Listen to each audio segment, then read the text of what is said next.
In a world where fans have grown tired of the same old cookie-cutter Comic-Con formats, only one con defies the odds. Only one Comic-Con stands what fans really want. Only one Comic-Con dares calls itself terrific.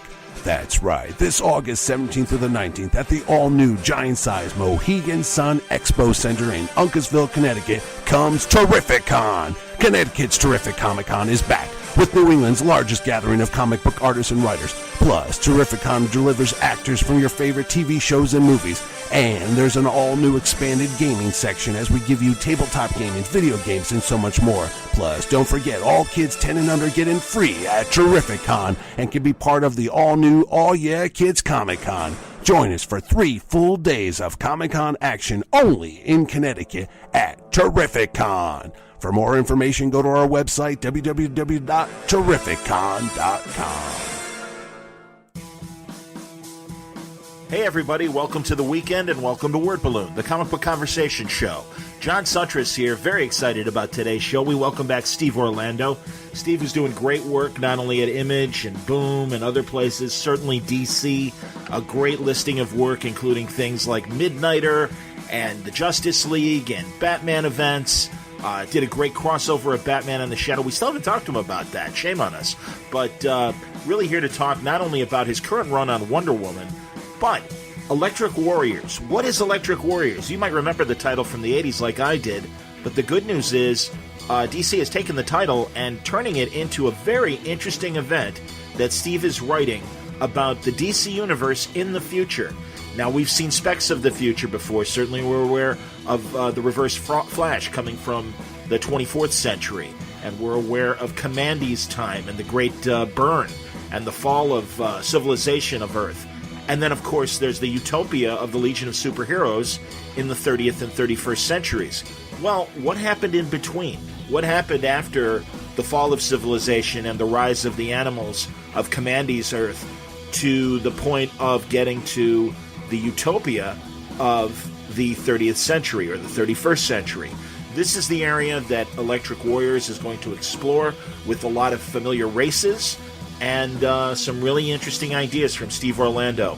I am very excited to talk to him about that. You'll hear that in the conversation where I pretty much just step aside and let Steve describe this event that's coming in the fall. So really neat stuff. Really happy to welcome Steve back. I enjoy talking to him. He knows his DC Universe history, and that's why it's a pleasure to talk to him. We get into his Doom Patrol run and the great Doom Patrol Justice League crossover that Steve was in charge of as well. So, fun stuff with Steve Orlando on today's Word Balloon.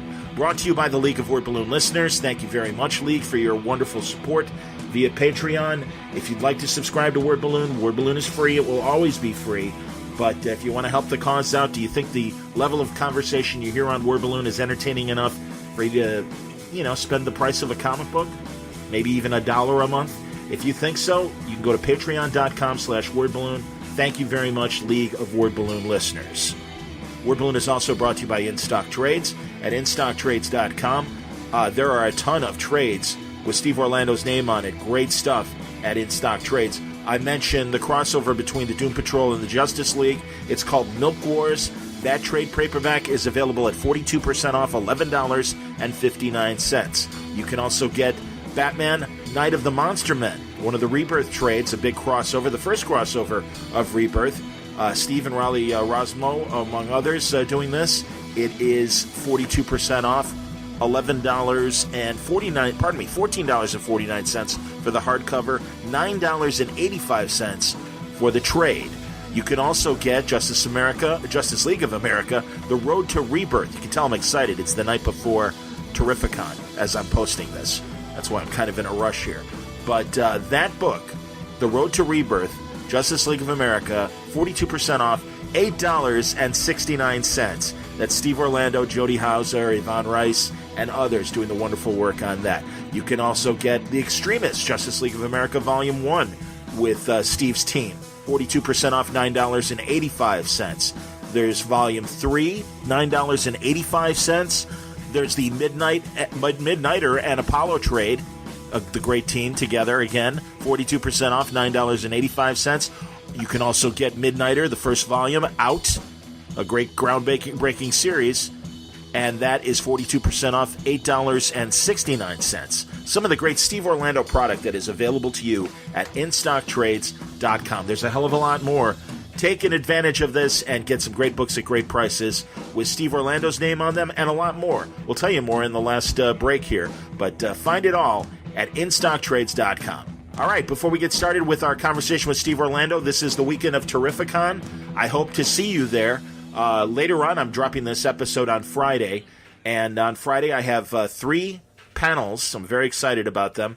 Starting at 5 o'clock, The Psychology of Wolverine, with Dr. Susanna Flores, who just wrote a book about the psychology of Wolverine, and the great Roy Thomas. That's from 5 to 6 local time. It's in Earth Ballroom A.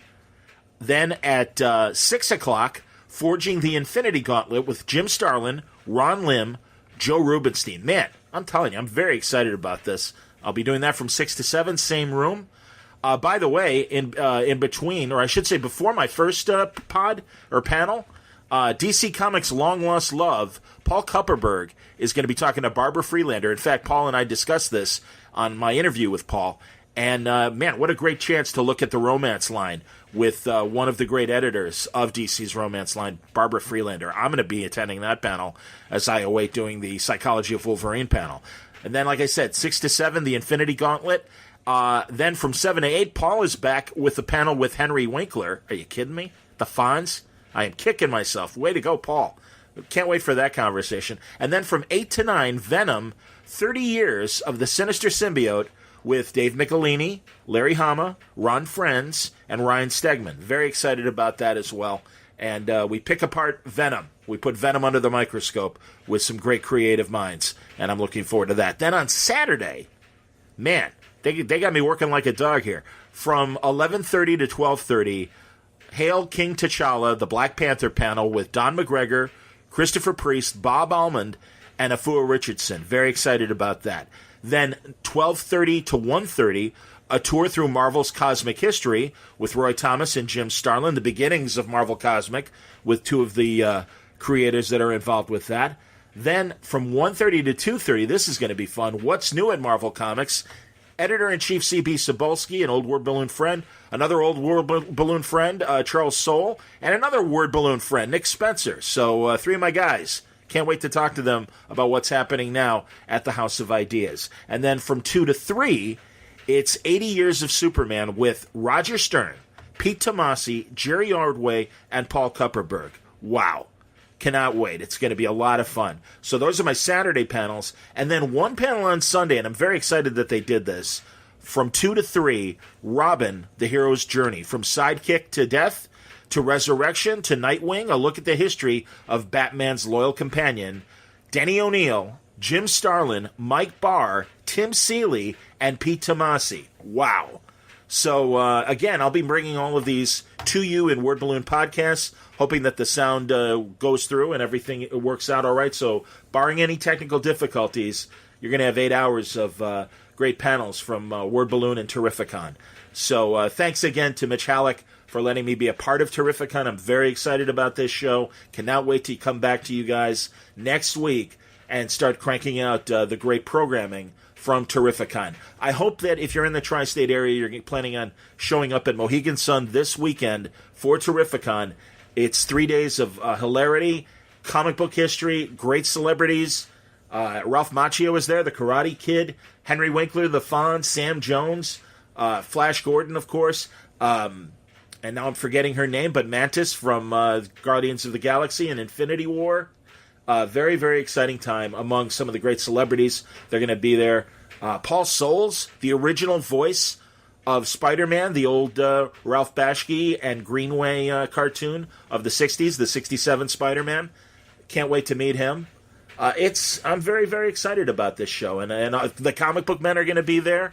Everybody but Kevin Smith and Walt Flanagan.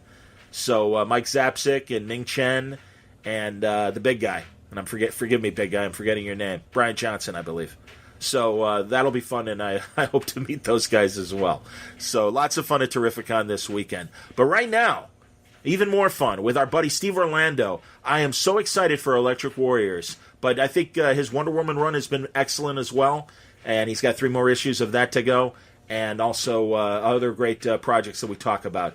So join me for this wonderful conversation with Steve Orlando now on Word Balloon. Steve Orlando, welcome back to Word Balloon. This is great, man. It's our second conversation, and I've been meaning to have you back, and saw you, not this past San Diego, 2 San Diegos ago, I think is the last time I saw you face to face.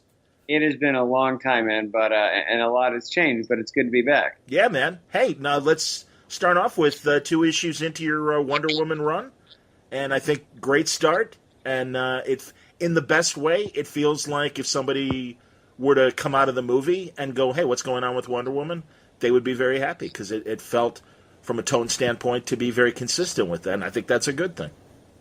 We hope so. That's the thing. Like, you're dealing with so many decades of interesting stuff with her, but you also have to be welcoming to people. It's one of the big reasons we started the run with that sort of like thesis statement 51. Like, she's been through the ringer, obviously, with all the revelations about her past, and even going back to New 52. Where is she from? Who is she really? And so much of Greg's run, so much of Shay's run, upended those things. So we really felt like this is a start. This is a new table-setting issue, a new moment. So that's why we did 51 like it was.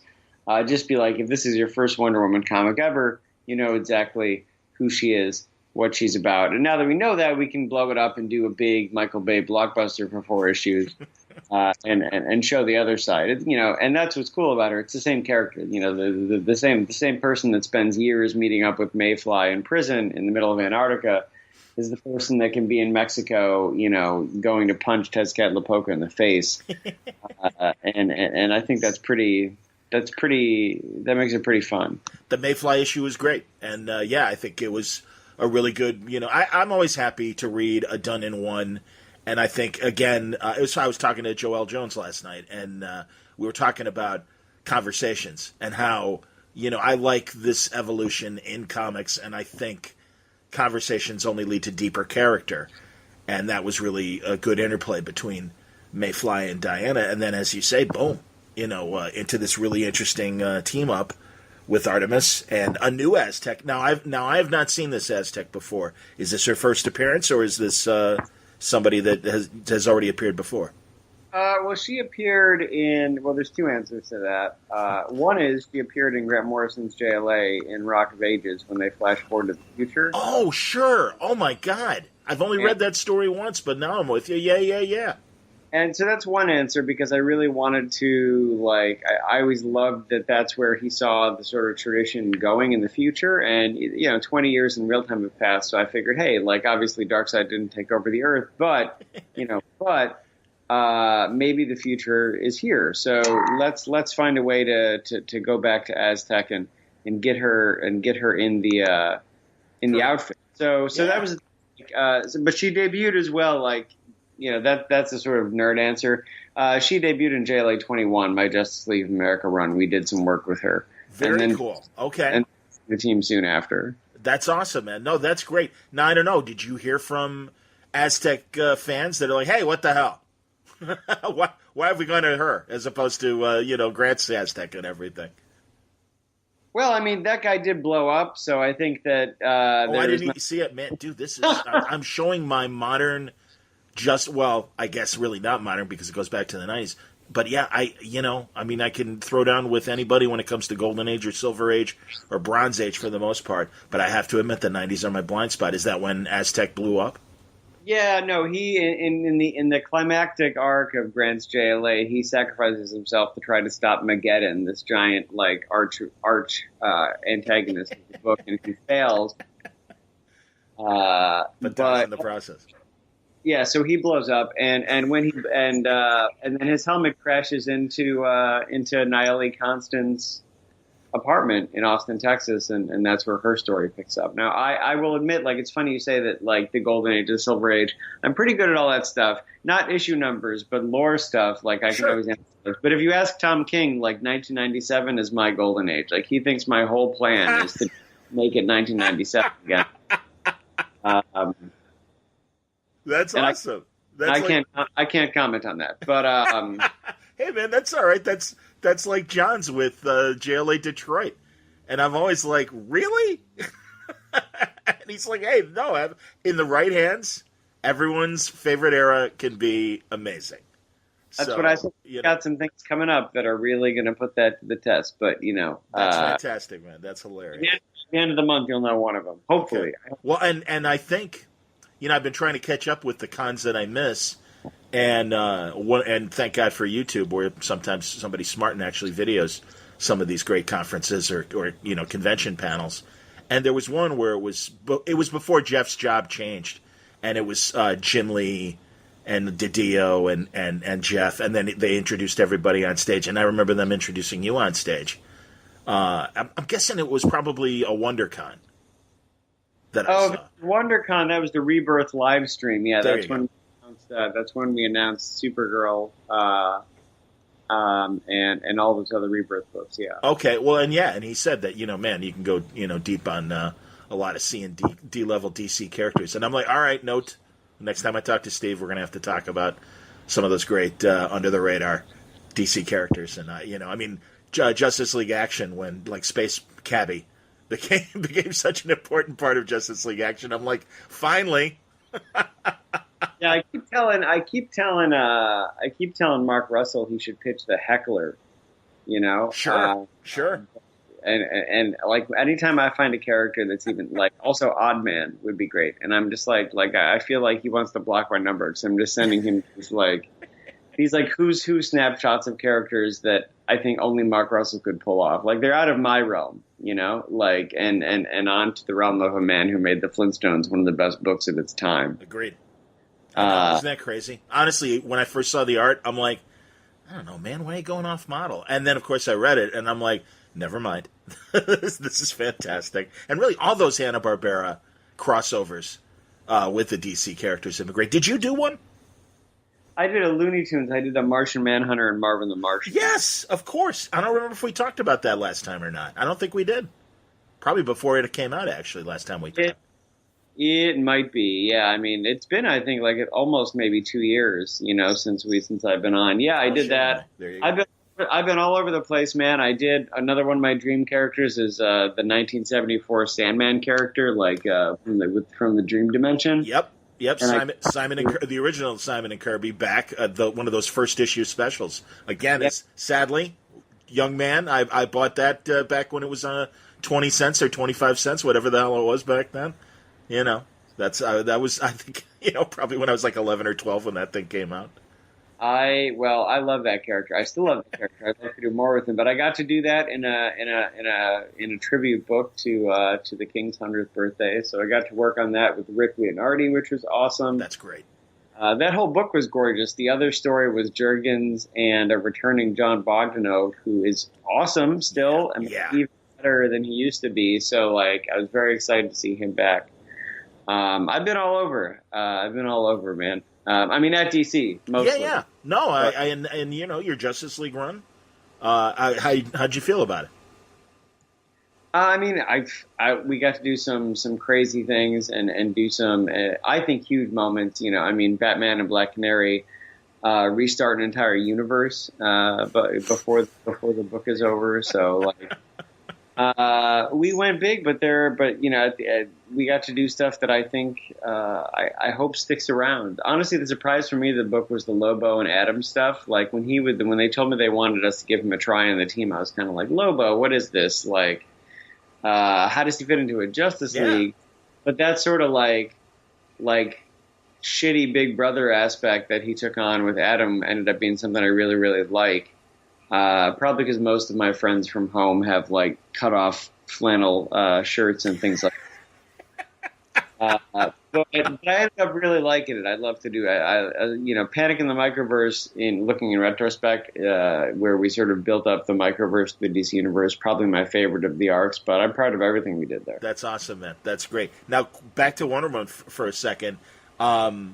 Is your artist now for this Enemy of Both Sides arc that started with this week's 52, is this your regular art team or will be for this arc? Because it's different than 51 as far as art goes. It is, yeah. We were very lucky to have Laura Braga on 51, and with 52 to 53 we have ACO, who did Midnighter with me. Oh, sure, okay. And then 54 to 55, we have Raul Allen, who's coming over from Valiant to do some stuff at DC for the first time, and he's doing really, really creative stuff. And that's when we're gonna. The arc sort of does have an act break, and we do Mexico, and then we go to Kurak and do Bonamigdal, and the through line is the Lost Amazon and Artemis and Diana. So it is a 4-issue arc, but there's a definite act break. So when that changes, we move over to Raul, who's been working on the Bonamigdal segments, and they're really cool. Well, I'll tell you, ACO, holy shit, I love the design stuff, and also your letterer, who I imagine is playing a big role in 52 as well. And I'm looking up to make sure. Oh, it's Saida. Yeah, Saida Temofanti. Yeah, they're fantastic. Like, I mean, I'm actually I'm always lettering. I think is a linchpin of any great book. Like, people tend to maybe overlook it in reviews and things like that, and that's their prerogative, by the way. But like, I have watched it ruin a book, and I've watched it make a book and be the glue that holds it together. So Said is fantastic. I've been super lucky to work with Thomas Maurer a lot, and love Tom. And you know, man, as I think back to it, my first thing ever was lettered by Jared K. Fletcher. I've been very lucky at DC. Oh, and Steve Wands, and Clem Robbins, also some classic guys who did great work on Supergirl, and Clem on Milk Wars, which was actually awesome because Clem, you know, we had some scenes in there where Rita Farr was like a space Jesus, and Clem is, you know, is somewhat religious, and he looked at the sections that were supposed to look like excerpts in the Bible, and he actually, knowing what he knows, changed my where I decided what should be bold and what should be capitalized or italicized, and he changed it to actually match the way that things are presented in like a very specific, either like King James Bible or something like that, and it, you know, it just made the book better, and more authentic. So lettering is huge, and yes, Said is fantastic. I've been lucky all around. Well, and again, the combination of ACO's art along with his is it a he or she, ACO? I don't even know.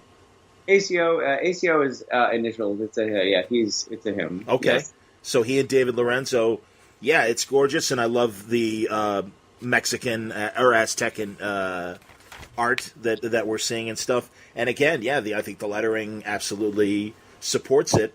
And yeah, it's great. No, it's very J.H. Williams, I think, in terms of the ambition in some of the page design that we're seeing in issue 52. Yeah, I mean, the nice thing is I'm working this book Marvel style, you know. Oh, wow, cool.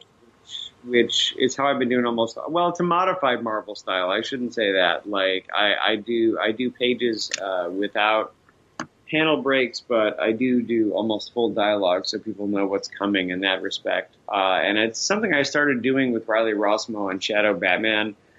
And it's just made the work better. You know, it gives you know, your creative team knows you trust them, you respect them, and then they've got the room to innovate. And that's where you get stuff. People say, how do you write those 18 panel pages for ACO? Well, I don't, because I would feel like an asshole if I said 18 panel pages. But what I do is say, here are the actual beats of the page. Here's the action. Here's the emotion. Here's the most important stuff.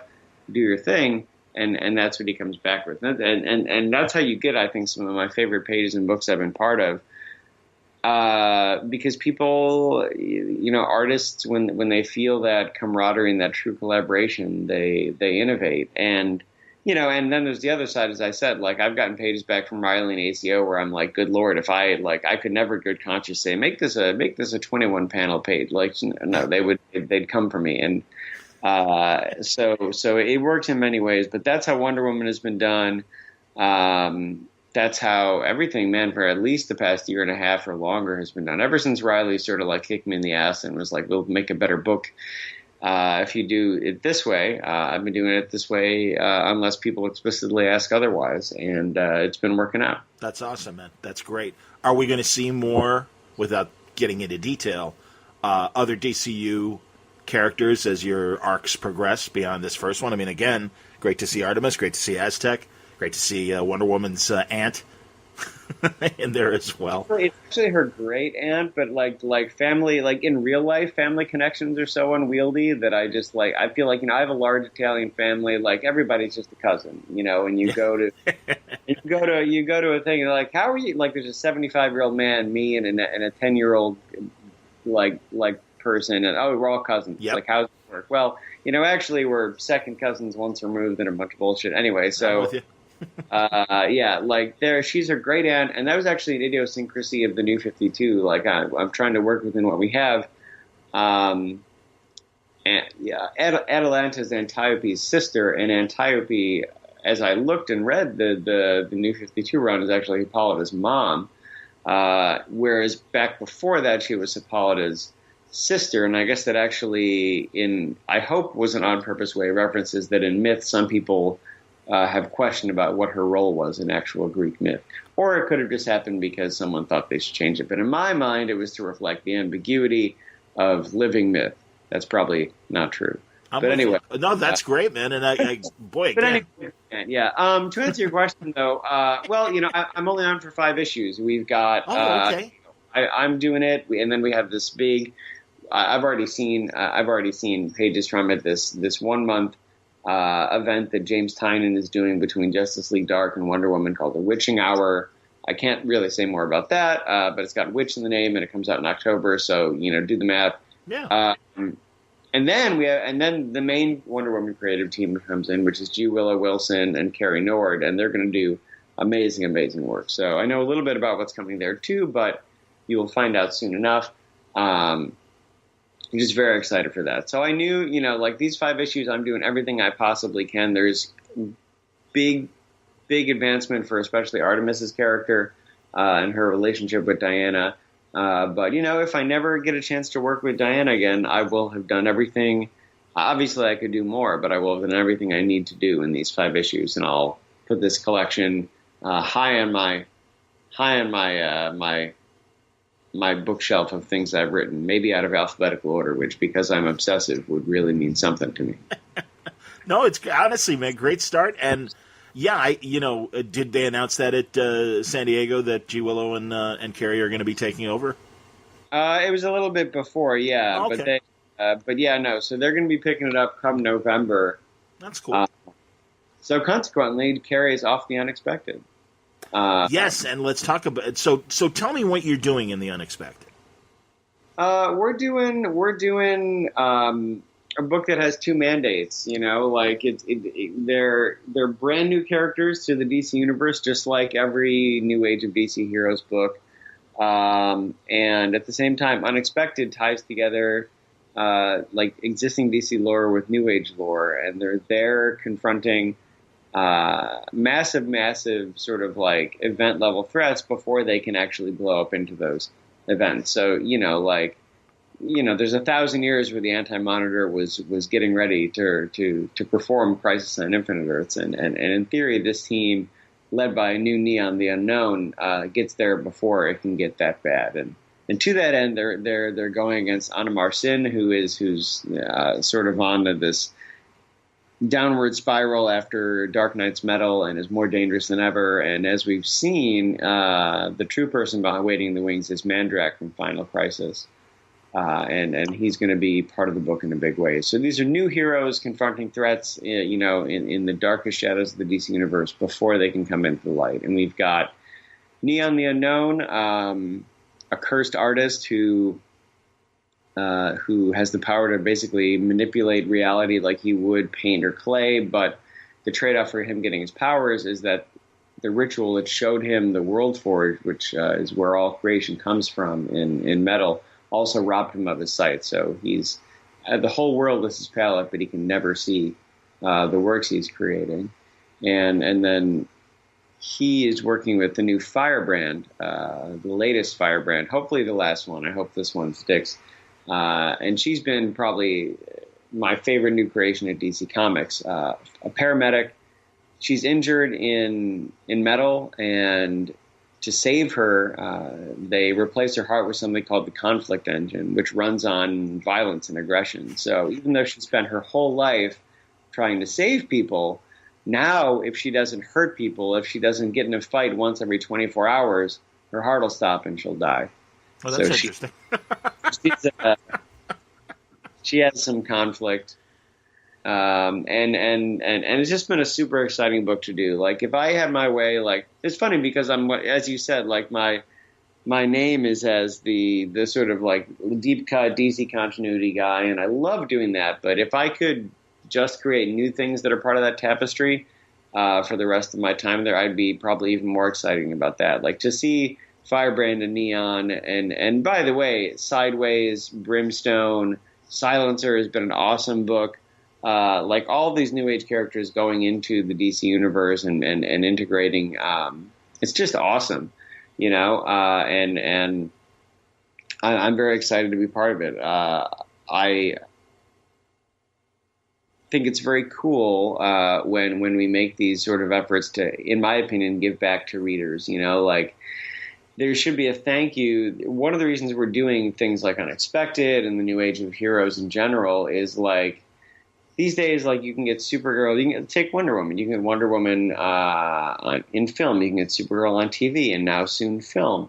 We want to thank our diehard readers and give them something that they can only get in comics, something special just for them, and that's one of the reasons the New Age was started. So to be part of that, very exciting. And, you know, Firebrand is a character right in the vein of Midnighter. She hits a lot of people in the face, so it's pretty strongly in my vein. Okay, that's cool. You know, I have to confess, I found Metal very impenetrable. I couldn't get into it. I don't know why. I wanted to, and I read a lot of the early issues, and then it just, to me, spread out and got into things that I was just like, all right, I maybe I'll get back to it. And, you know, I mean, you with every intention, and then I didn't. And you know, I'm due to have a new talk with Scott. So Scott's going to have to take me by the hand and kind of explain. I mean, I do understand that the source wall is bleeding and all this stuff. So with these new characters, are they hitting? I mean, it sounds like they're hitting established tropes, like you just said, with the Unexpected and dealing with, you know, the Anti-Monitor's plan and stuff like that. Is that the hook? So we've got new characters kind of dealing with recognizable problems in the DC universe. Is that how you would say it, or? Well, that's the hook for the Unexpected, but each book is different. You know, I mean, there is usually an anchor, depending on the book, but they're all new sort of paths you can go down in the DC universe, and sure. That's what. And yeah, like, there's a road sign on all of those paths. For us, it's, well, since solicits are out, for us, it's not only Mandrak and Anna Marcin, but it's that Hawkman is going to be joining the team. Oh, cool. And for, like, a book like Silencer, is that she's new, but she used to work for Talia, you know, like, and okay. So she was in the League of Assassins or whatever. Immortal Man has a ton of new characters, but is centered around the Immortal Man, the opposite of the enemy of Vandal Savage. So they're all outgrowths of parts of the DC universe that had previously just not been built out or not been explored, and I think that's really fun. I mean, sure. I love new, man. That's really what it like that's what, like, again, like, to bring it back, Tom will joke about 1997, but the late 90s, there were so many books that I just was, that maybe only showed up for like 6 issues, but they were trying new things and they were exciting. Like, I mentioned Heckler, there was Vexed, which I think was Giffen and Mike McCone, which was about the god of bad luck. And he wasn't immune to his own powers, so he was basically just, like, you know, had the worst day every day. You know, there were just so. I mean, Hitman came out of that. Hitman came out sure. of Blood. What was that called? It wasn't called Bloodlines. Bloodlines, yeah, Bloodlines. Yeah. Oh God. Well, when Dan first took over, I really liked the Focus books that he did. And God, I mean, one of Steve Gerber's last great things was Hard Time. And I always tell Brian, and now I'm blanking on Brian's last name, Six Gun with Colin Bunn. Brian Hewitt? Oh, yeah. It's not Hewitt, but I forget. And man, I'm sorry, Brian, if you're listening, because he's a good dude, and I always say hello to him when I see him. And I always tell him, I mean, really, Hard Time, really. I was like, oh my God, this is fantastic. And sadly, Steve died, so, you know, they didn't get to finish it. But And I think it might have even been canceled before they really got it going. But no, I can appreciate that, and I think you're right. And also, why not? I mean, and provide for a new reader the same excitement that you saw in '97 with those new books and everything. So no, I get that, and I think that's awesome. That's cool. Very interesting. I like it. Well, now, I mean, we were talking about it before we got started. Doom Patrol. So catch me up, because I like the idea of Rita being a god. What's Cliff doing these days, Robot Man? Well, okay, so Milk Wars came about because Gerard and I are both pretty big, as you've heard, like DC nerds, and so we met and we were just talking about this minutia and obscuria, and we decided we wanted to do like his line, Young Animal, with safe to say, sort of stranger, more art focused books, and sort of say like, what would an event look like for Young Animal, and that's how the Justice League of America meets Doom Patrol. That's how DC Universe meets Young Animal. That's how Milk Wars came about. And it was in many ways like the anti-event, like it was modular. It is modular. Like the first 4 books take place at the same time, and then they all meet in the last book. And it was very bizarre. It's about Redco, which is an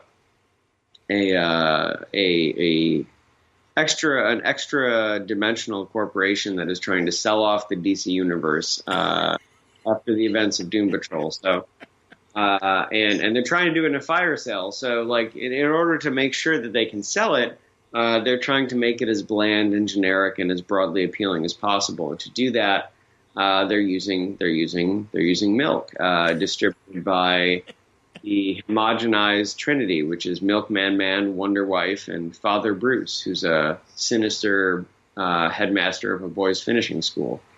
And that's what sort of the first 3 books center around. And that's sort of the macro view. The micro view is granular and strange, but at the end of the day, it's about the Justice League of America, who's one of the most sort of I would say diverse Justice Leagues that the DC's put out, and Doom Patrol, a team that is well known as being strange. Yep. It's basically it's those 2 teams versus the monoculture. It's those 2 teams fighting the fight for individuality, and Rita eventually says that in the book. And just like Crisis on Infinite Earths, it's an event that tees up this recent wave of Young Animal that's now just wrapping up. It intros new characters, it repositions characters. It's funny you ask about Cliff. There are massive repercussions for Cliff in the book, where you find out that, well, actually, throughout Gerard's Doom Patrol run, like, Cliff finds out that he's actually not the real Cliff Steele. Like, he looks just like Grant's 1980s Robot Man, because that he is him. He's fan fiction. He's been plucked out of fan fiction by Redco. Hilarious. And so, eventually the team ends up. Redco pulls the plug. Basically puts a magnet to the computer tower of reality, and is ready to wipe it clean because they can't. If they can't sell it, and the teams end up teaming together to use a version of Muscle Mystery to completely restart reality, but as it should be. And the fear is, for Cliff, if he does this, well, if Redco pulled him from fan fiction, is he supposed to be here at all? What if he's not there? And he, giving him his Flash, his Barry Allen moment, says, well, that's just the way it has to be if I'm not here. So anyway, long story short, the team all, well, they don't flex. They do something else, which you'll see, to use a more dangerous power besides Muscle Mystery, and they reboot reality. And at the end, Cliff survives, but he's human, and that's where he is when the book starts again. So you find, that's awesome! Oh my God! All right, this is good. I'm gonna have to go back and read Milk Wars. That's fantastic, man. And we haven't even touched on Rita. She's been pulled out of reality by Redco, but she's too powerful an idea for them to control. So the reason, they put her in they're trying to break her spirits. They put her in like a Honeymooners-esque, like vaguely abusive TV show type reality, and that's not enough. So they pull her out of there, and then they make her live out this like cosmic, like Jim Starlin-esque Passion of the Christ, where she is like on space Golgotha and they're crucifying her. But eventually she realizes, after having a flashback of her origins, and we actually use all the dialogue from her initial, like when she showed up in the Drake series, about how she can stretch at will. And she realizes that she can't just stretch her mind, or excuse me, her body, she can stretch her mind, and she actually stretches her consciousness outside of her body, kind of like the real Jesus, and escapes into all of reality as just this disembodied consciousness. And when the reality is rebooted, she's able to sneak back in and reform herself and join the team as if she had never not been there. But only she knows that all of this happened. She's the psycho-pirate of this story in many ways. That's amazing. She knows everything that happened, but to the Doom Patrol and to everyone else there, oh, Rita's always been here, for the last 12 years. Hilarious. That's fantastic. Wow, goddamn, man. Look at all the shit I'm missing. This is wonderful. I appreciate this, man. I hope I'm not disappointing you. There's oh yeah, we wrote some really cool stuff, man. I'm sorry you didn't read it. And I couldn't, just being able to write Lobo and Robot Man in a fight. Oh, and Lobo becomes, the whole Justice League becomes homogenized, so they become the Community League of Rhode Island, because that's where Happy Harbor is.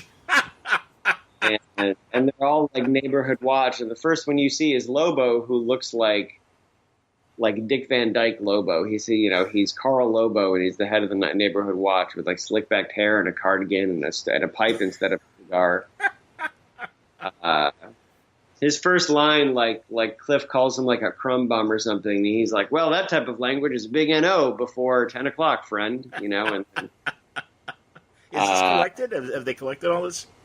It's collected. ACO did the first issue of it, actually, from Wonder Woman, and he got us too. Not to talk behind the scenes too much, but there's a 4-page spread pullout in the book. DC's never run one before, and artists, sometimes they just do things. So he just turned it in a 4-page spread, even though he had never told us and didn't know if it could even be done. And then he was like, oh, well, Marvel did it on Nick Fury. And then magically everything worked out upon hearing it had been done, across the street. And now we have a 4-page pullout spread in a DC collection, which, at least hasn't been done in years, if not ever. That's amazing. That's fantastic. Jesus, man.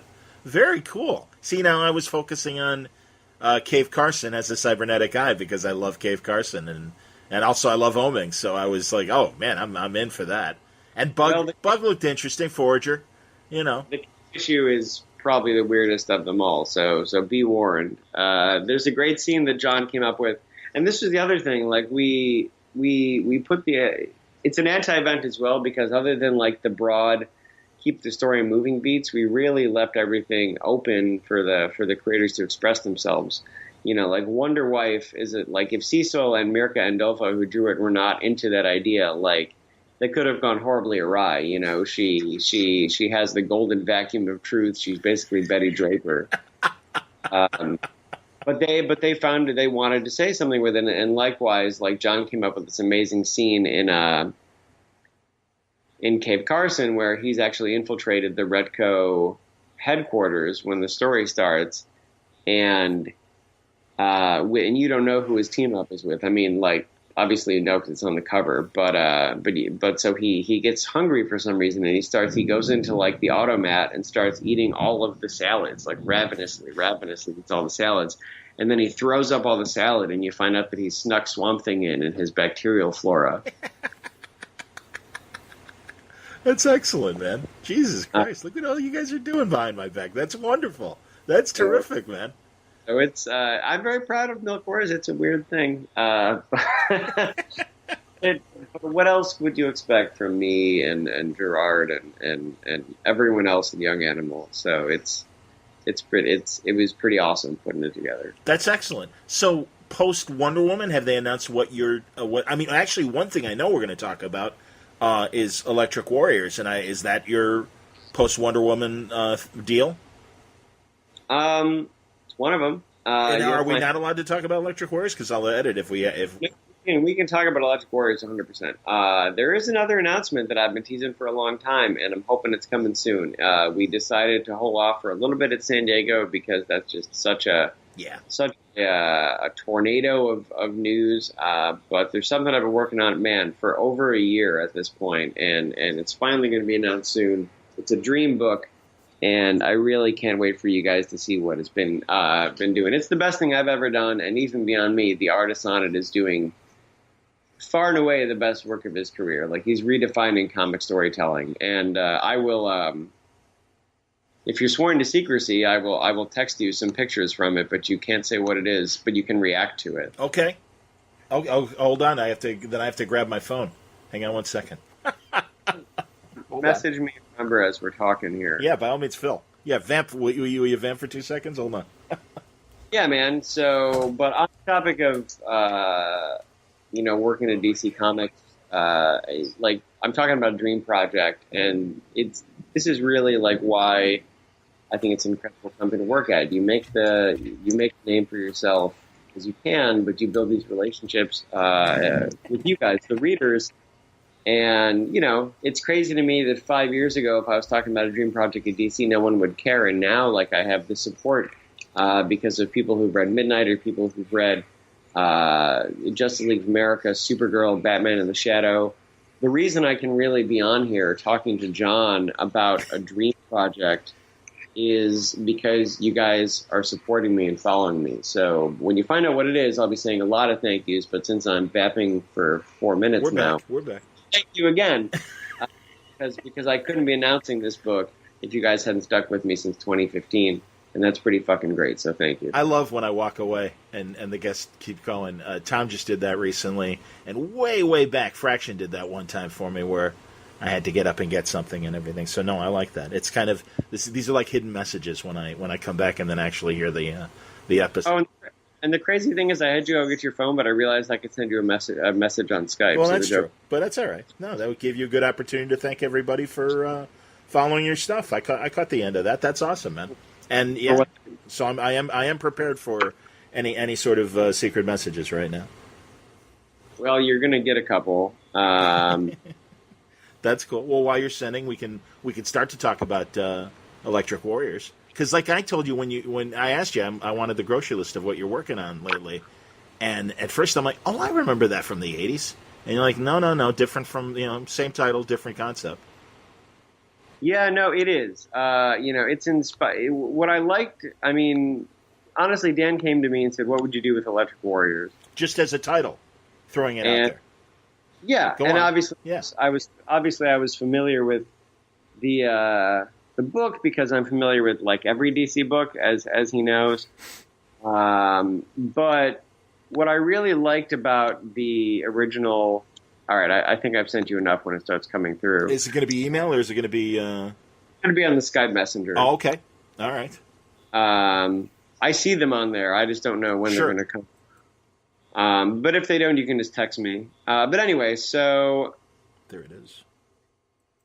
Electric Warriors. What I loved about the original Mensch and Bakey series was A, the design, and B, the just incredible sort of like not cynicism but awareness of our human nature. You find out basically that the whole world of Electric Warriors is like a terrarium. It's like a social experiment, and the real humans are assholes who live in another planet at one of the big story breaks in it. And I love that lens, and so we wanted to do that along with the sort of gift that Dan gave me with this book, is that we can explore a period that's relatively unexplored in the DC universe, this period of time between the Great Disaster and the Legion of Superheroes. The end of the world as Kirby saw it, and the beginning of the world as, well, I'm going to say Giffen saw it, but really like Kurt Swan and everyone. Oh God, I'm blanking now.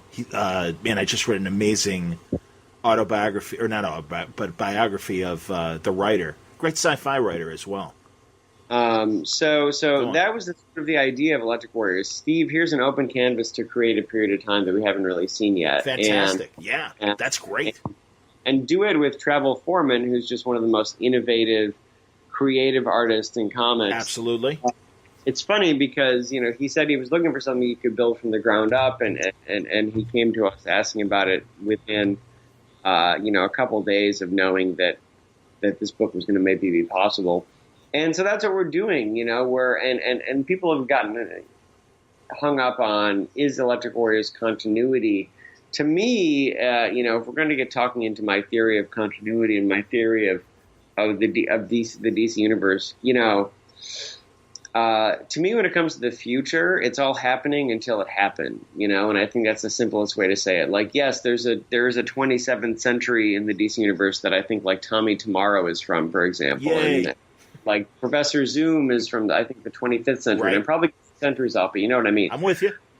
But to me, the future is like a boondoggle, until you make it into that square thing, everything is flailing out ahead of it. So I'm writing this book with the sort of, I hope, raw creativity of the future as maybe you could have had, like Jack Kirby meets Cyberpunk in this. This could have been, this is after definitely Kamandi, but until it's happened, until our main DC universe story reaches that time, the future is fluid. So this is the real future, and so is Professor Zoom's future, and so is God love him, Tommy Tomorrow's future. So is Twilight, that gorgeous Garcia Lopez book, which was like a super dark version of all those characters. Yes, Shaken in Garcia Lopez, absolutely, man. Love that book. Writing a cynical book? Who would have thought that? Yeah, okay, pal. Yeah, you like Tommy Tomorrow? All right. You like this Tommy Tomorrow? Yeah, thanks, Howard. So, but so that's where we're going with Electric Warriors, and the world of Electric Warriors is one where after the great disaster, we finally, like, Earth has finally pulled itself out of the shitter, and it's taken thousands of years after how bad things were in Kamandi. Animal tribes are still there. We finally liberated humans. We've signed the human personhood accords. We've torn down the wild human reserve, all actual things that were in Kamandi. Yeah. And much like, you can tell it's raining here. Oh, man, that's a good Riders on the Storm moment. I enjoyed that. Man, all we need is Ray Manzarek's piano right now to really make it happen. Go on. But much like in the real world, having legislation doesn't mean animosity goes away. So, Sure. As humans and the animal tribes coexist, we're now in like the second generation, the first generation that wasn't born under the animal yoke. Okay. And this is the moment when Earth wants to rejoin the galaxy. The only problem is that the galaxy is now run by something called the Great Compromise. The galaxy is run by an agreement that instead of having planets go to war, instead of having Thanagar go to war with Sun or New Krypton or anything else, or I don't know why I can't think of where Starfire's from. Oh, yeah, I know what you're talking about. That's so funny. I can't think of the name of it either. But Tamaran, I got it. There you go. Having billions die, each planet now chooses one Electric Warrior, which is basically their hero to represent them in trial by combat when it comes to intergalactic conflicts. And so now, instead of losing thousands or billions, every geopolitical, intergalactic political dispute is trial by combat, like in Game of Thrones, and only one person has to die one way or another. So in order to rejoin the galactic community, Earth has to choose an Electric Warrior. One problem: humans and Earth and Earth folks, since they're not all human at this point, never been that good at getting along with each other, as you might see. So Earth is the first planet in intergalactic history that can't choose one Electric Warrior. And so we split our electric seed, which is this wonderful gift that bonds with your DNA and gives you unique superpowers as an Electric Warrior. And we split ours between Oscar Navarro, who's Warcry, the representative from Earth, from the human tribes, and Deep Dweller, Kana, who's from the octopus tribes. And Earth has two Electric Warriors. And by the way, could not be more excited about exploring the underwater aspects of Kirby's Kamandi world, because as I read through, there was not maybe none, but very little thought about what would be going on, Under the sea. Yeah. With those types of animals gaining intelligence, and especially octopuses, which I just read this book called Other Minds, and it's about how they're actually the closest we might ever get to meeting aliens, because they're as smart as chimpanzees, but they're closest relative to every other thing in the planet that has that much intelligence is like 8 billion years ago. So they've gotten that smart on a completely different evolutionary track than anything else that has that level of intelligence. Holy shit. So I was really fascinated by that book. So when I started thinking about the animal representative, yes, of course, it had to be an octopus. And you want to talk about lettering? I'm going to give you a small craft spoiler. I've decided. So cuttlefish. This is going in a direction, John. But I'm getting excited. Cuttlefish. It's theorized that rather than like sounds, they actually communicate with lights on their body, and that's how they communicate with each other. So God love whoever they choose to letter electric warriors. But I've decided that the octopus tribes, when they're talking to other octopuses. Do not use spoken word, they use photospeak. And so the balloons are going to somehow come from their body, and their words are going to be in colors, because that's how they communicate. And that might seem crazy, but to get even more absurd on this interview, when I was first putting together this book, I had watched videos of Helen Keller listening. And you might think it's mad to know, if you actually watch, how fast these people trace letters in her hand, and she responds. So she is understanding it. So though it seems incredible that like microscopic changes in the colorings of our body could equate communication in words, when it's your main form of communication, you become hypersensitive and hyper attuned to it. So I think it's totally possible, and Travel's going to knock it out of the park, because he loves challenges like this. Sure. And I can't wait to see what lettering comes up with. It might be an envelope full of ricin for me, but it might also be some incredible lettering, depending on how they feel. But anyway, so I'm off on a tangent. No, this is all great. Are you kidding me? Jesus, man. Nice going. Holy shit. This sounds incredible. This is great. So Earth's Electric Warriors are the first ever to have 2, and this is where obviously a lot of conflict comes from. What happens when one wins and one loses? We share the planet, so where does the blame go? What happens if Earth has to challenge itself because of that? Sure. There are so many problems with having 2 people representing one planet, and never mind, the questions of where honor truly lies once they get to the planet Covenant, which is where all this happens. Are the Electric Warriors the only honorable people left? Like, are the games fair? Is anything really fair? Like, have people really changed, or is it just a facade? And these are the questions that I'm excited to ask in this book. And it's going to look incredible. It's going to look strange. I mean, we talked about the octopus stuff. The people that oversee this trial by combat, the Great Compromise, are the Gildishban aliens from Legion of Superheroes. Those purple dicks, for lack of a better phrase, in floating orbs. Yeah. And I'm very excited to see Travel draw those. And then there is probably a secret master behind there that is a genuine surprise that I can't believe DC was okay with. But that's why sometimes you go right to Dan's office and ask for things, and he's in the right mood, and you get a yes. So it's gonna be a great book. And I haven't. And the funny thing is, like, the Earth Electric Warriors are awesome, but my favorite has actually become the representative from Kundia. She's been a huge surprise to me.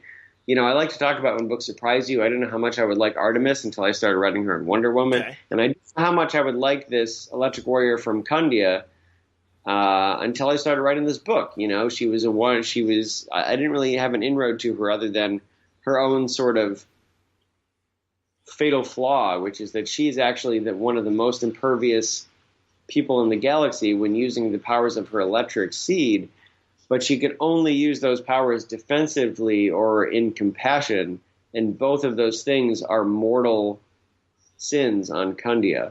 Is this the Dominator's planet, Kundia, which is... Oh, well, there's actually one that's a Dominator as well. So so hold the phone, John. I keep saying Kundia because it's extremely hard to say the Kuns. But refresh my memory, because it's KHU, right?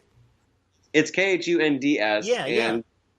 They are, suffice to say, very similar to the Klingons.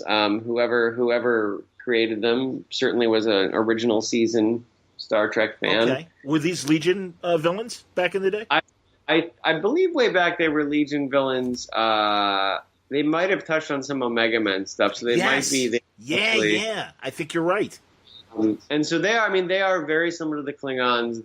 They come from a grossly overpopulated planet where war and strength is all that they sort of cherish. And so the problem with Serene, who's the Electric Warrior from Kandia, is that she could be this great defensive fighter. She could be invulnerable, but to do so, she'd have to betray her core values and in her mind, embarrass herself as one of her race. So she's actually never been able to activate her electric seed. Every fight that she's just won with her own strength as someone from Kandia. Like a warrior class person, absolutely. Wow, dude, that's hilarious. That's fantastic. Jesus Christ. You're putting me to shame in a good way. Because, again, it's like, oh, yeah, I know my Bronze Age. I know my Silver Age. And it's like, no. Otto Binder, by the way, the original Legion writer that I couldn't think of his name when we were talking about Kurt Swan and Otto Binder and the old classic Legion from the Silver Age. So, if that's any help. It is, because I didn't know that. But I'll round out the quick roster as well. So the Electric Warriors are Warcry, Deep Dweller, as I said, Serene.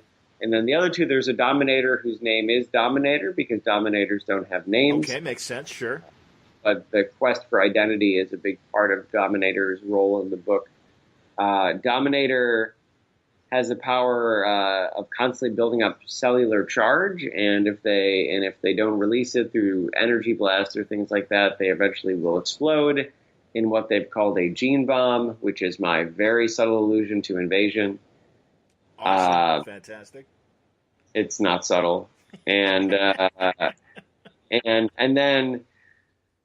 so all of these races that we look at are all races that used to be conquering races in great societies that are now in decline, and that includes Earth. And the last one, and they all are on different spectrums of that emotional journey, and the last one is Inceptor. And Inceptor is from the Vrangs. If you want to talk about my deepest cut ever, the Vrangs are from the Kurt Swan Action Comics era, and way back in the day, like pre-Superman's family, in the old mythic days of Krypton, the Vrangs conquered Krypton and enslaved Krypton. This is all not me. This all happened in a book. Wow.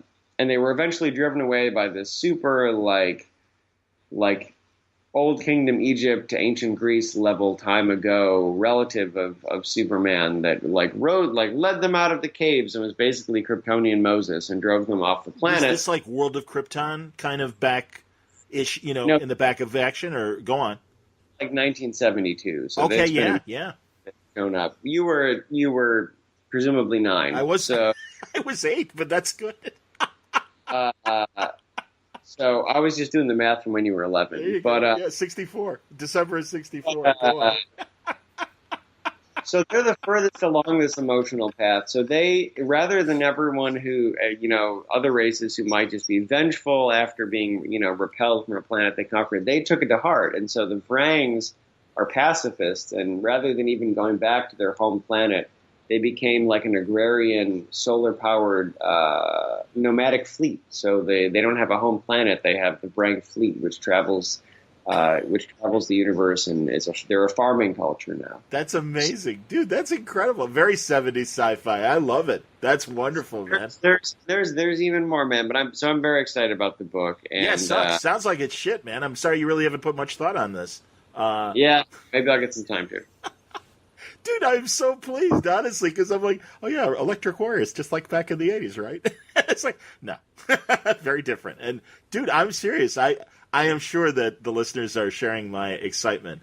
This is great. And, honestly, even that little minute that Bendis, and I'm sure he's going to develop it more, put into Man of Steel, where there was that council of, like, intergalactic people and stuff. And I'm so thrilled that DC is really kind of stepping up their cosmic worlds.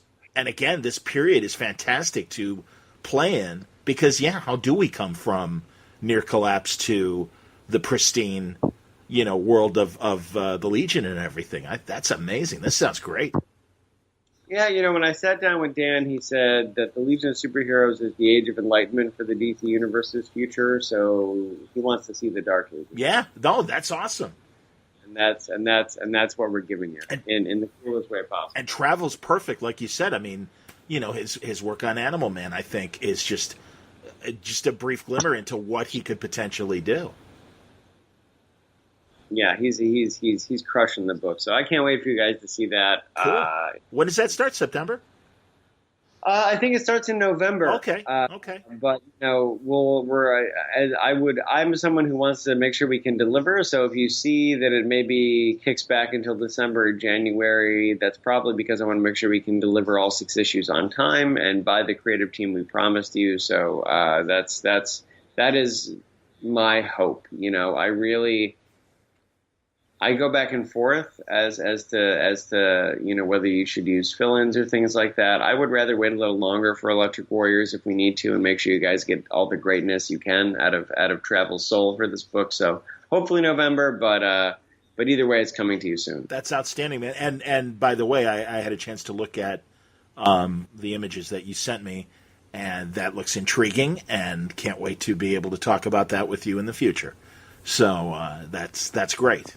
I won't say more than that, other than it looks great, and I think it looks very ambitious from an art standpoint and a subject standpoint. So that's terrific. But look at you, man. That's fantastic. I'm really glad they are giving you the chance to play with the toys that you are playing with, because clearly you are bursting with ideas, and I think we're all going to be better for it if we're reading what you're doing. So, Jesus. Wow. Well, I hope everyone will see what you've been seeing by the end of the month, because we've been working on this for over a year, as I said, and it's you know how hard it is to not talk about it? Sure. It's hard. It's very hard. It's very hard. So, but for people who think the world building of Electric Warriors is interesting, what's coming in my dream project is going to be all of that and more. I've never done as much. I've never built a world as enriched as what you're going to see in this book. And I have the perfect collaborator to do it with. So I wish I could say more, but and John is seeing a little bit of it. But you'll find out soon, and it's going to be. It's easily the best thing I've ever done, and I don't know how I'm ever going to top it, but that's part of the challenge of doing this job. Hey, man, that's great. And again, I'm glad they are trusting you with your ideas. It looks like it does look like you're getting to do what you want to do with a lot of this stuff, and that's obviously the hope. I mean, you know how it is when you're working in a shared universe. It's easy. It's understandable sometimes why they say no. So no, this all sounds amazing. I'm blown away. Well done, dude. Jesus. It's been very fortuitous to have my books be either light continuity or open continuity in the past year. I should say I've my amount of comics-related wine drinking has at least been cut. It's great. That's excellent, dude. Is there anything else that we should talk about before we wrap up? Is there any other projects that? Well, I mean, we should talk about a couple, just 2 other things. One of which please. is Crude. No, we can keep going. Yeah. My book is Skybound, which is ongoing. Well, it's 6 issues. Issue 5 is coming out next month. Or actually probably the end of this month, and Crude for followers of Virgil, actually for readers of Virgil, Midnighter, my sort of across publisher imprint sort of that I've built up of revenge stories, especially queer focused revenge stories.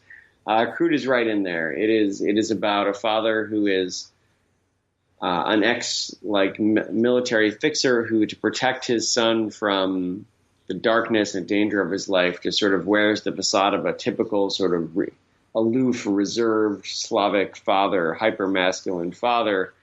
And he might save his son from that, but he drives him away, and he drives him away to the point where his son doesn't feel comfortable being open about who he is to him. The son is queer, or is the father also queer?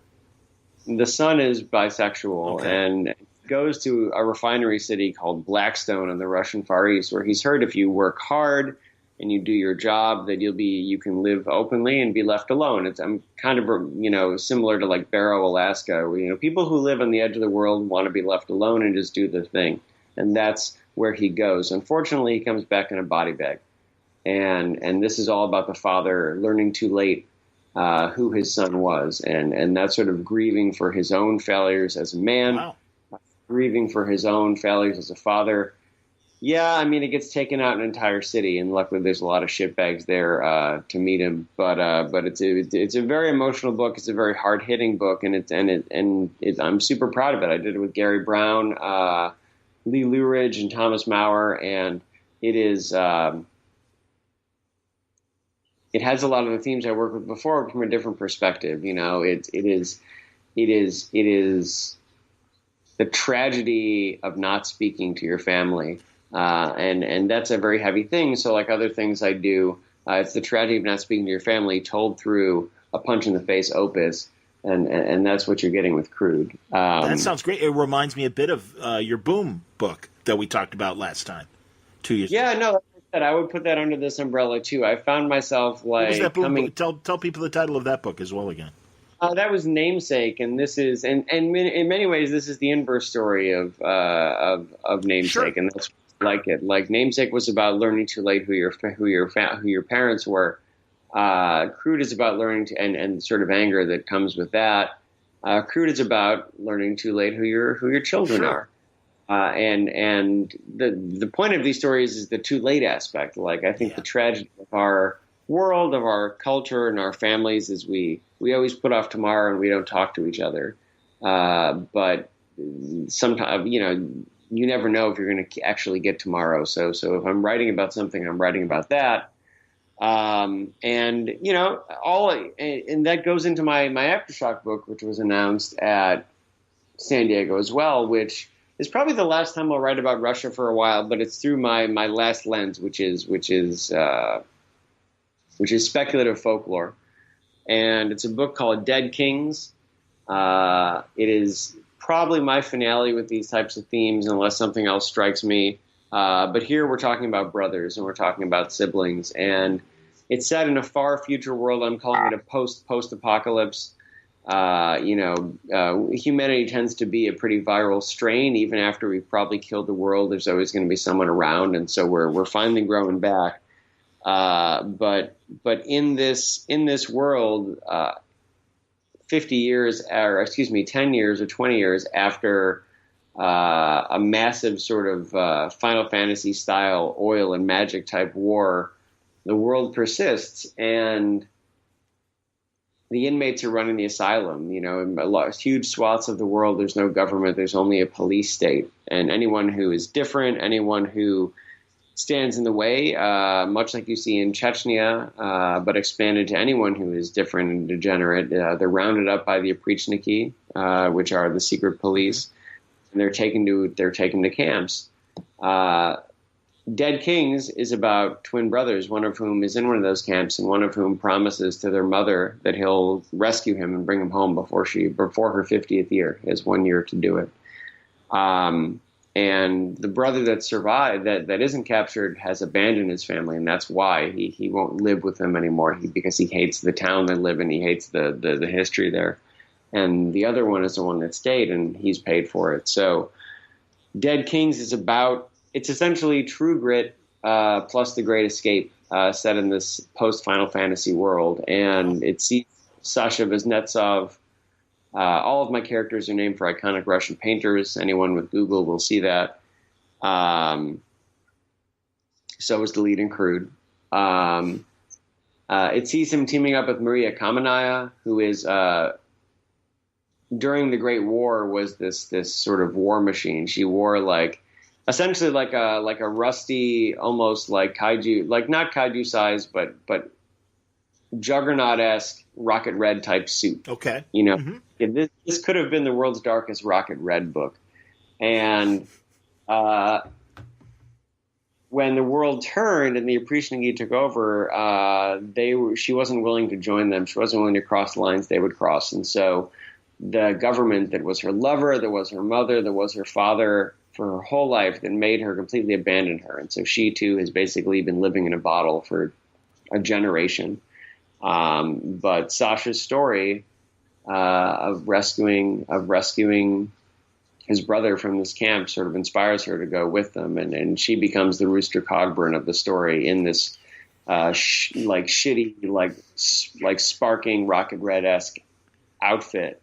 And they break back into what used to be the Slavic Empire to save his brother.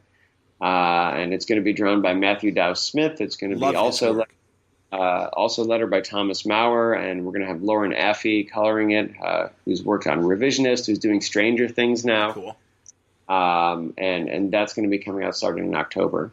I think, like I said, I think that'll be the last time I write about Russia and these sort of family things for a while. But I lived there in 2007. I have a lot to say.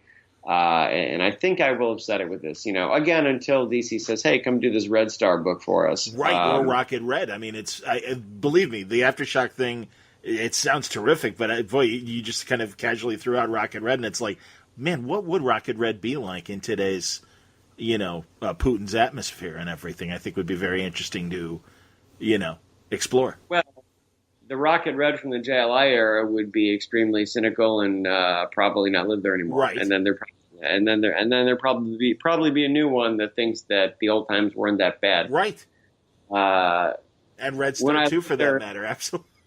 Go on. When I lived there, I had so many people my age say that, oh, well, Stalin was the greatest leader in the history of Russia, and which is crazy because on a percentage basis, there's a good chance if you live there and you've always lived there that someone in your family was killed by him, just on a pure numbers basis. Jesus, yeah. I got is it Bill Burr has a whole hunk about how Hitler's kind of the ultimate villain of the 20th century, and it's really, if you count by the numbers, Stalin was pretty horrendous, and yeah.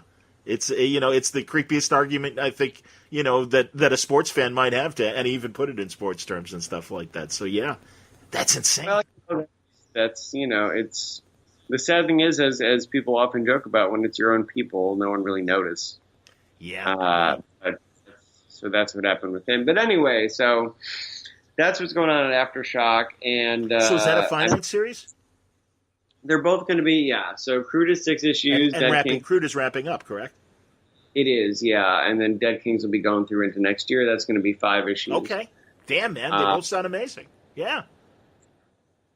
And I got some other stuff in the works, too, but we're going to have to let those get a little further along. We have an excuse of reconvening of quicker than 2 years.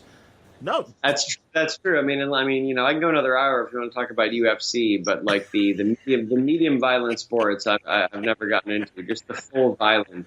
Yeah, you know me, man. I'm all about boxing, and I got big upset this weekend. My favorite light heavyweight, Sergey Kovalev, is eating canvas and everything. It was a shocking knockout. Well, that's because there was a massive upset at UFC 227 this weekend. What happened? As well. Talk to me. Something in the water. No, I want to say it was flyweight. I actually forget the weight class, okay. but Demetrius Johnson, who's one of the best pound for pound MMA fighters in the Fed, basically undefeated, ended up getting upset by this dude, Sejuda, who had no chance obviously a chance, but was not favored to beat him because no one could beat this guy whose nickname is Mighty Mouse. And you watch it happen live. That's one of the reasons I like boxing or I like combat sports, is because there's always a puncher's chance. Absolutely, man. No, anything can happen. 100%. Who did I just see? George St. Pierre wants to come out of retirement and fight. He does. What's his face? And we didn't talk about that because I think it happened after we talked. Conor McGregor is who he wants to fight or whatever. And St. Pierre is he spends half his time sitting on the fence of retirement because he came back earlier this year or last year for one fight and won, and then was just pieced out again. Interesting. I'm not McGregor. That's there you go. I can hear it in your voice. Absolutely, Stephen. I got to tell you, I actually have a very simple opinion. I can't stand him, and I would love to see him get his ass kicked. I think that he's a genius. He's a shoot fighter that stole Ric Flair's gimmick and made it real. Oh, that's interesting. I never even thought of the comparison. That's very interesting. Like, he basically even wears the same clothes. I think he's acknowledged that too. Like, he is just, but like, someone's going to beat him, and it'll be exciting. Like, it was like Mayweather-McGregor.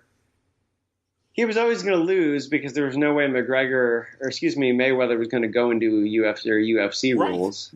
So he's fighting with one hand behind his back, figuratively. It was both his knees behind his back, but you know what I mean. I do, and exactly, no, and that's so. Yeah, and what did you think of that spectacle? Well, you know what, I always like to see a shit talker get his ass kicked. Like that happened in the that happened in the main event of UFC this past weekend. Cody Garbrandt just got like humbled by TJ Dillashaw, who's one of my favorite guys. Okay. And, I can't feel too bad about Garbrandt. It came out, I mean, he is a massive shit talker, and on top of that, it came out that he just, like, thinks that he's in the club where, as a white guy, he can drop the N-bomb all the time. Lovely, so charming. Don't really feel that bad that he got beaten in under 2 minutes. Like, just a drive-by mugging. Is he an American or is he a foreigner? No, he's American, okay. and so because even McGregor, it's like, all right, well, I guess Ireland has its own rules about certain things, I guess. But yeah, okay, even shittier then. Yeah, absolutely. Oh, what a douchebag. Like, on top of all of this, me wanting to see him get his ass kicked, which, by the way, again, like, this is classic pro wrestling heel psychology. The reason people don't show up to see Ric Flair win, they show up to see him get his ass kicked. Because you stand.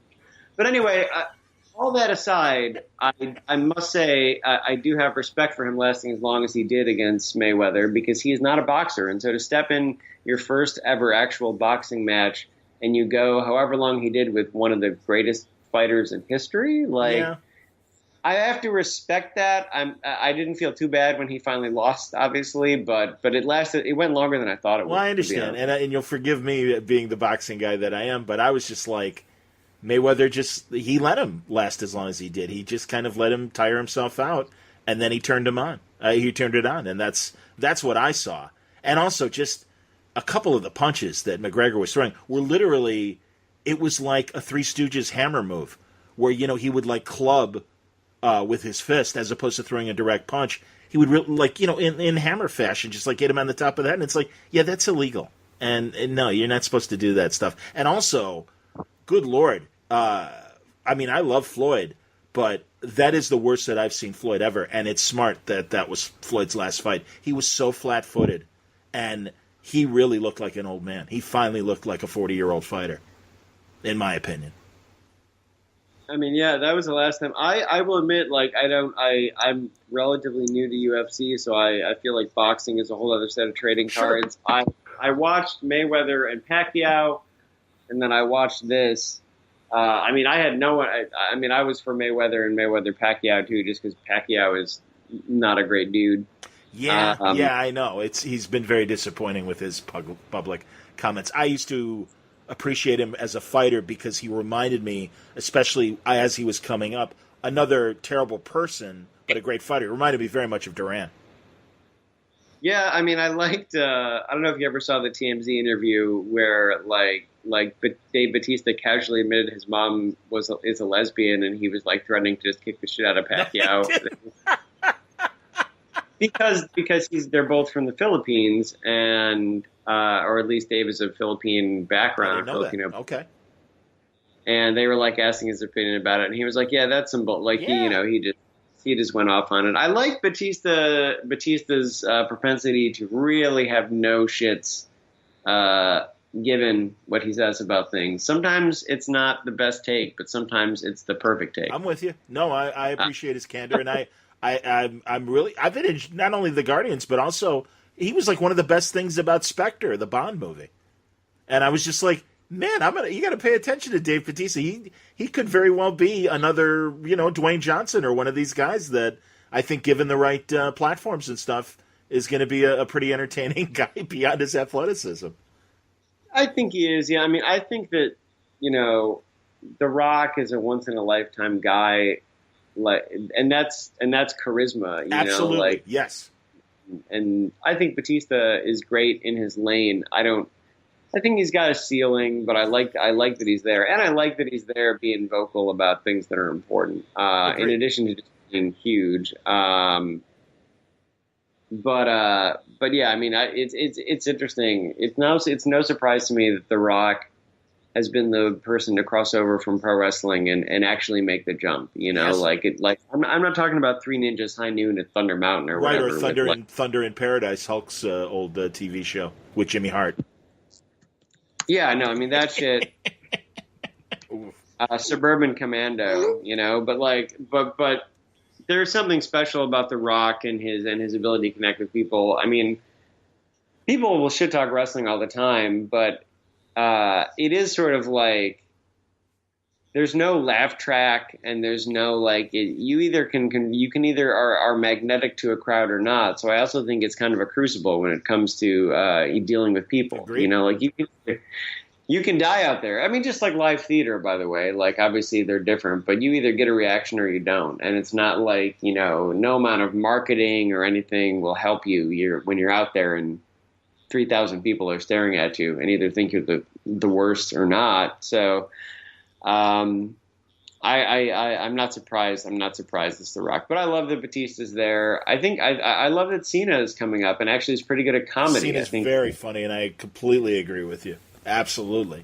Good Lord. The Sisters movie with Amy Poehler and Tina Fey and everything, I thought he was great in that. He's obviously great in Trainwrecked, and yeah. And the dude that, you know, like, it's funny, he gets booed in wrestling all the time, but that dude has done more Make-A-Wish than anyone in history. That's cool. So, that's cool. What'd you...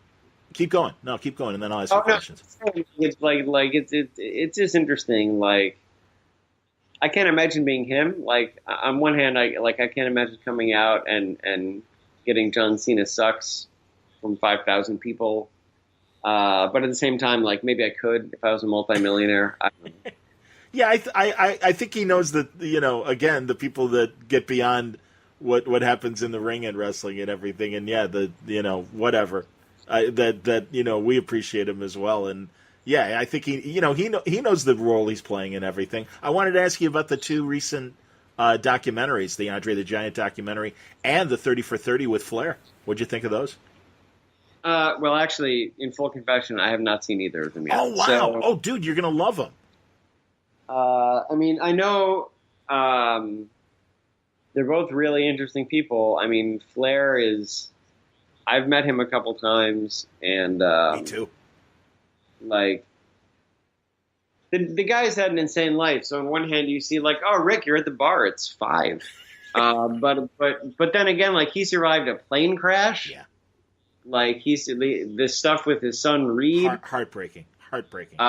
Like he's had, not to mention bumping from age probably 18 to he's probably taking a bump right now outside of a bar. Probably, you know. Probably, yeah. Joking aside, he was bumping until his early 60s. Yeah, so like, yeah. I can't imagine. Maybe the heart surgery slowed him down as far as bumping and everything. Yeah, maybe. You never know. So like.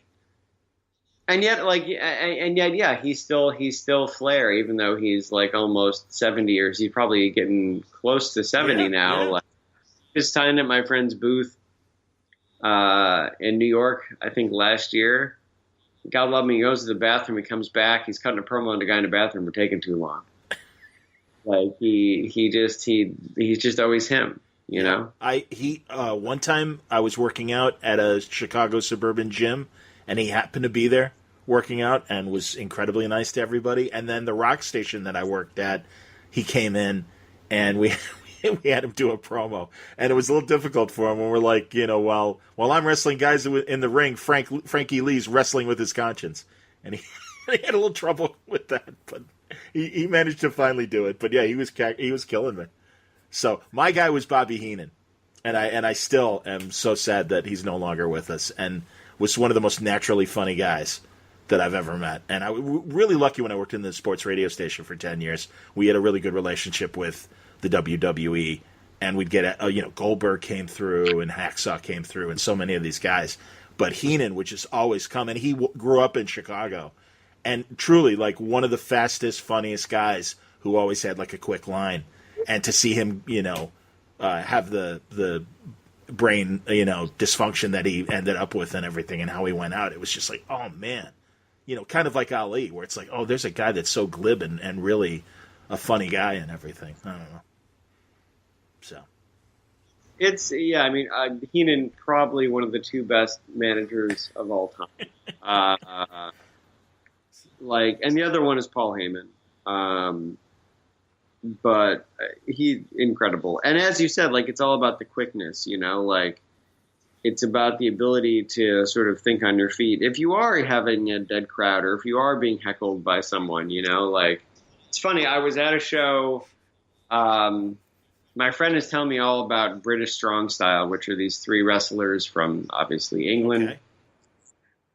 And I'm a huge fan of Pete Dunne, who's one of them. And he's cruiserweight size, but he's called the bruiserweight. And his whole gimmick is that, everyone else is doing flips and shit. And he doesn't do any of that. He just punches you in the face. So, and so I've always liked, and he looks like a dude from Peaky Blinders. He's just great. And then, and then the other one is this super young dude who's super strong and athletic named Tyler Bate. And then they were both trained by this guy, Trent Seven, who I've never really gotten in the past. He's in a tag team with Tyler Bate called Mustache Mountain, and they both have gorgeous mustaches. And, Trent is just not in great shape. He's not in bad shape, but he's not in great shape. And I never really got it because my friend who is really into wrestling was like, Trent is the guy. And, I was at a show Sunday here in Boston, and they're out there in a tag match. It's him and Pete Dunne, Trent and Pete Dunne, and they're starting off very technical, and Pete is doing this basically mat wrestling type thing with this other guy, Jonathan Gresham, for what seems like a long time, probably 5 minutes, and suddenly someone in the crowd goes, "Why don't you just kiss?" And first of all, in 2018, saying something lightly broy like that and uncomfortable like that gets you booed instead of cheered, so everybody boos him, and Trent hears it and makes some sort of shove off hand motion to him, and blows him a kiss, and then proceeds to incite everyone in the ring to stop the match and start making out just to irritate and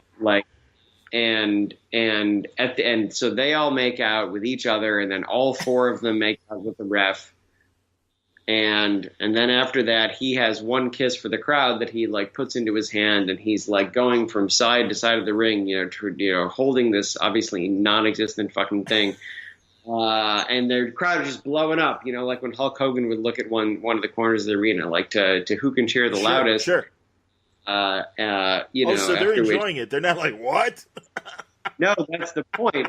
And so they're popping enormously for this British guy because they all want this fake kiss he's caught in his hand.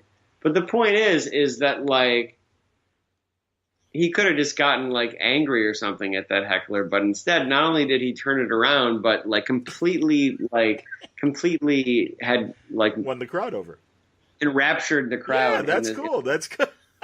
and knew to listen to it and build it rather than just do one thing. Knew to follow the reaction, knew to follow the energy. And so now I think, as my friend said, he's the best wrestler of those three. That's hilarious. But that's my long story about why people like Heenan are great, why people like Heyman are great, because they always know how to get exactly what they want out of a crowd or out of an interview, and that's pretty special. I can't do it. And here I am on a comics podcast talking about wrestling and boxing and UFC, so clearly I can't even do it myself. Yeah, but dude, there's a weird connection. I mean, Aubrey Sitterson is a classic example of that. And I'm always, first of all, I always welcome the boxing tangents, that. And I'm just not as up to date with either UFC or wrestling. But no, I appreciate the combat sports as well. And I'm telling you, man, you got to see these docs. They're fantastic. And truly, I always want to talk to all of you. I mean, Joelle and I were talking last night, and she hadn't seen the Hedy Lamarr documentary that's on Netflix now and was on public television. And we're talking about Catwoman and stuff, and Hedy Lamarr was one of the inspirations for Catwoman, apparently, back in the day. And it's like, oh, God, you got to see this. This is amazing. So, yeah, no, this is what we do. We'll do another podcast where we talk about movies. I just rewatched Werner Herzog's Bad Lieutenant. Fantastic. And excellent. It's so much better than I remembered, man. Cool. It's so much better than I remembered. Like have you seen it recently enough to remember? I haven't. No, easily 10 years, if not longer. Yes.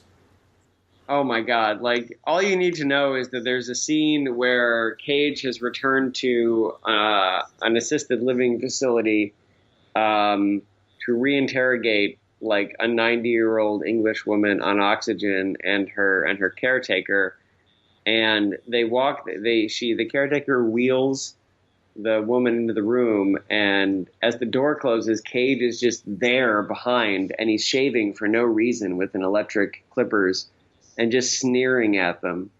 And it's incredible. He's like a ghoul that has just like emerged from the wall.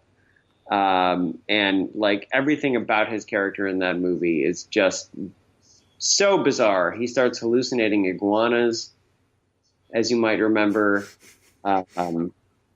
Like, I just love, like, clearly, like, Herzog was bored with making a procedural movie, and you could see when it would happen, because he would, like, put an iguana in there. Or at one point, people get shot, and Cage is like, shoot him again, and Exhibit says they're dead, and Cage is like, yeah, but his soul is still dancing. And you come to the dude, and there's someone dressed, and the guy is breakdancing in front of Cage, but only Cage can see it. In front of his dead body, his soul self is breakdancing. That's amazing. It's so bizarre, but you know, Herzog is one of my big guys. Like I've got a book of interviews I read of his when I'm needing to be reminded why we do what we do. And his documentaries are awesome too. That's a whole nother podcast. But if you haven't seen Into the Inferno, I suggest you watch that. I appreciate that, and I may have to do that. That's excellent. No, dude, it's like good tangents. What are you talking about, Steve? You're doing good, man. This is why people come to Word Balloon. I am convinced, because truly, this is what listeners tell me. It's like, yeah, it's great to hear about the books and stuff, but isn't it interesting that, you know, Creator X is into Y? And I'm like, yeah, it is. Make sure you tell them that when you see them in Artist Alley. And they usually do. So I'm expecting some Word Balloon people to let you know at your future conventions and stuff that they're into this shit too. Well, I'll tell them, I'll end by saying, you know, I just moved to a new apartment, and then I keep two pictures across the room on one of the coffee tables here. And one of them is of Bill Goldberg, because apparently I found when I was home like 6 months ago, I was in the Bill Goldberg fan club in the 1990s, so I have a signed Goldberg picture. Lovely. Fantastic. The man, Goldberg. He was a good guy. As Heenan would say, specifically. There's like M dashes on both sides of the man. The man. And then the other one is of Ina Garten. Is of who? Is of the Barefoot Contessa, Ina Garten. Oh, wow. So that's fantastic. See, we'll have to do the cooking podcast as well. Dude, I'm telling you, if I was Lord of Podcasting and had money to burn, we would be doing, you know, you, me, Ed Brisson, probably Rucka and some of the others. We'd be talking about crime movies and stuff. And I was going to say Brisson couldn't be on the cooking podcast. No. Yeah, I don't know who else. That's a good question. But I love cooking. Dad was a restaurateur. I learned my way around the kitchen. Dave McKeag is a really good cook. Oh, and Matt Wagner. Matt Wagner is like a huge, like, amazing chef and foodie yes, as well. I did know that about Matt. And it reminds me, again, there's another guy that hasn't been on in a couple years that needs to come back. So I always love talking. Matt's truly, like, that was so flattering to know that Matt was like, oh, yeah, I'll come back. I had fun talking to you. And I'm like, oh, man, that means a lot. I've been reading your comics for years. So, I love Matt. Matt's tremendous. He's one of the really good guys. And you're right. I mean, really, when the word foodie was still brand new, that was a good description of Matt. So, yeah, absolutely. When I go to California to see my mentor, who's Steve Siegel, or Steven. Oh, that's cool. I didn't know he was your mentor. Go on. If he wants to sell me on a restaurant, knowing that I used to work in Food and Wine, he'll say that something is Matt Wagner approved. That's hilarious. His wife Liesel, I'm hoping they're still married. They are. Well, they're actually not married, but they're still together. Okay. They've never. Oh, I didn't. Oh, maybe they never did get married.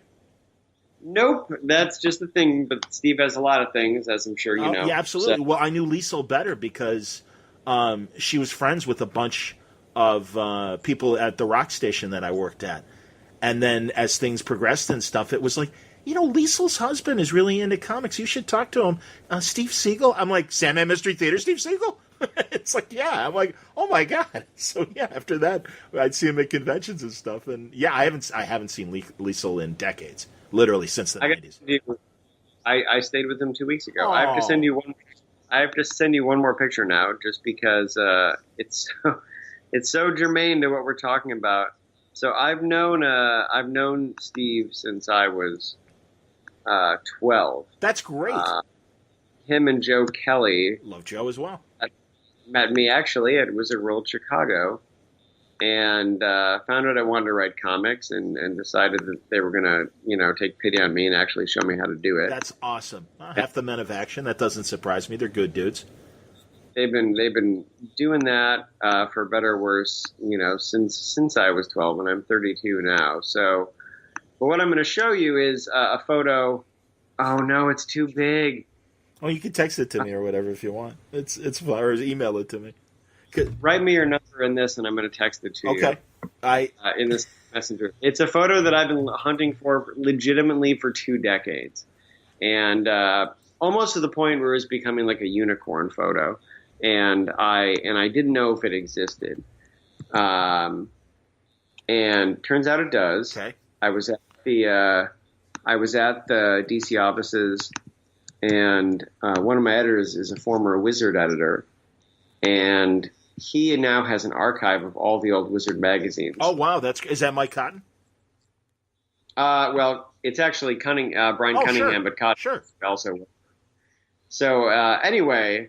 He was like, give me a couple minutes, and sent me the photo that I'm now sending to you when it eventually comes through. Okay. I send you my number, so there you go. I don't even think Liesel would remember my name because, again, it was more of our being mutual friends of these theater people and everything. Okay, I got it. Hold on. Awesome. Oh, my God. That's awesome. Look at those enterprising men. Yeah. No, they're young and vital. I love One of those people has not aged a day.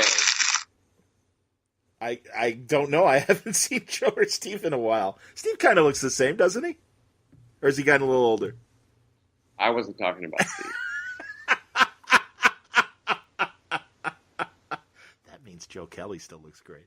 Very nice. You're killing me. That's fantastic. But anyway, yeah, that is the year I met those guys. So. That's wonderful, man. That's insane. I got to tell you, one of the great early badges of honor for me was in the letter page of Wizard when podcasting was brand new. I believe it was Alan Heinberg, actually, who they asked and said, what are your favorite podcasts? And he's like, oh, Word Balloon's really good. I'm like, oh, that's really nice. And look at me in Wizard. That's fantastic. So it is. It actually hurts me all the time that the Wizard Top 10 is not around anymore. I feel like so much of our identity was lost when we could no longer be told arbitrarily who are the top 10 creators in comics. I just miss those kinds of magazines, and I really, for a while, it felt like the news blogs were doing a really good job of replacing what we got in Wizard and Comics Journal and God, my era, Amazing Heroes and Comics Interview and some of the other magazines. And everything now, no offense to any of our friends who, do that stuff, that are good journalists and still write deep pieces and stuff. It's all top 5 lists and clickbait and whatever. Okay. I mean, have you read the magazine DC's putting out now, DC Nation? It is, it should be very apparent that we have former Wizard editorial on staff, is I guess what I would say. Oh, that's a good point, and that's funny. It's in my stack of what I bought last week, and I haven't gotten to it yet. And I have the other issue, the first issue as well. So yeah, I should probably look at that. It's great, and this is teasing a future word balloon.